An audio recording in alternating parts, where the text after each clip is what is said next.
열흘 넘게 이어진 폭염에 바다 생각이 간절합니다. 7월 말 8월 초 본격적인 휴가 시즌인데요. 문재인 대통령도 이번 주에 휴가를 냈습니다. 순수하게 휴가 그 자체에 집중할 것이란 청와대의 설명처럼 장소와 일정, 읽을 책까지 일체 공개하지 않는다고 합니다. 자, 사실상 휴가 첫날인 지난 토요일, 문 대통령은 김정숙 여사와 함께 경북 안동의 봉정사를 찾았습니다. 봉정사는 유네스코 세계문화유산에 등록된 선사 7곳 중에서 문 대통령이 유일하게 가보지 못한 곳이었다고 합니다. 총무실입니다.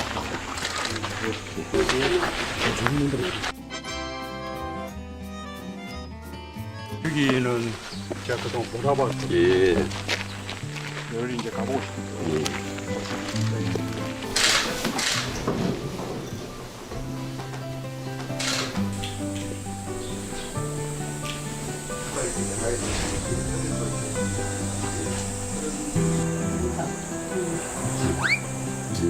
어저께 누구한테 나랑 했으면 좋겠다. 그게 예천도 자기들 자, 그런데 신반장에 레이더에 포착된 저 남색 체크무늬 셔츠, 뭔가 어디서 봤는데 데자뷰인가 싶더니 다 이유가 있었습니다.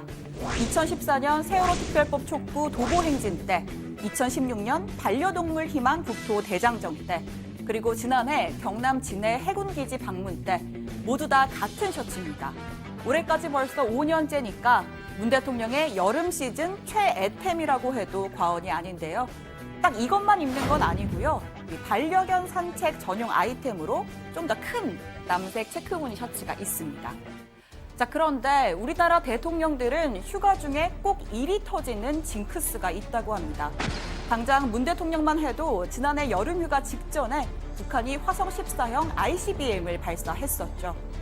박근혜 전 대통령은 2014년엔 세월호 사건 때문에 관저에서, 2015년엔 메르스 여파로 관저에서, 2016년 휴가도 관저에서 머물다가 잠시 울산을 찾았습니다.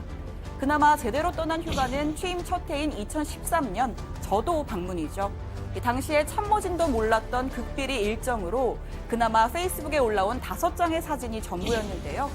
그 후에 최순실 씨의 태블릿 PC에서 비공개 사진 10여 장이 발견되기도 했습니다. 이제 대부분 휴가도 끝나가고 있는 만큼 하반기에는 새로운 마음으로 국민들의 민생에 최대 역점을 두고 국정에 임해야 하겠습니다. 잘못된 관행들과 비리, 부정부패 등을 바로잡아서 맑고 깨끗한 정부를 만들 것입니다. 네, 대통령의 휴가는 다른 말로 전국 구상의 시기라고들 하죠. 문 대통령 순수하게 휴가에 집중하겠다고 했지만 당장 눈앞에 쌓인 현안이 산더미입니다. 우선 8월 국회 청문회를 고려해서 정부 2기 내각 인선을 마무리 지어야 하고 당장 가을로 다가온 3차 남북정상회담과 종전선언을 위한 북미 간 중재 역할도 해야 합니다. 무엇보다 계엄령 실행 계획으로 국민을 충격에 빠뜨린 기무사 개혁 방안도 고심해야 하죠. 기무사 개혁의 필요성이 더 커졌다. 기무사 개혁 태스크포스는 논의를 집중해 기무사 개혁안을 서둘러 제출해 주었으면 한다. 기무사 개혁 태스크포스가 이미 검토를 많이 한 걸로 알고 있다. 기무사 개혁 TF는 오는 목요일 15번째 회의를 열고 개혁안을 확정할 예정입니다. 해당 안을 우선 송영무 국방장관에게 보고하면 국방부가 최종안으로 다듬어서 청와대에 보고하게 되는데요. 기무사의 간판을 국군 정보지원사령부로 바꾸고 민간인 출신 수장을 앉히는 방안을 고려 중입니다. 민간 전문가가 할 수 있어요. 예. 왜냐하면 선진 각국에 가면 모든 국방계통은 문민통제의 원칙하에 진행되고 있잖아요. 예. 그 문민통제의 전통이 쌓여 있기 때문에 감히 군이 무슨 쿠데타나 이런 엄두를 낼 수가 없게 돼 있습니다.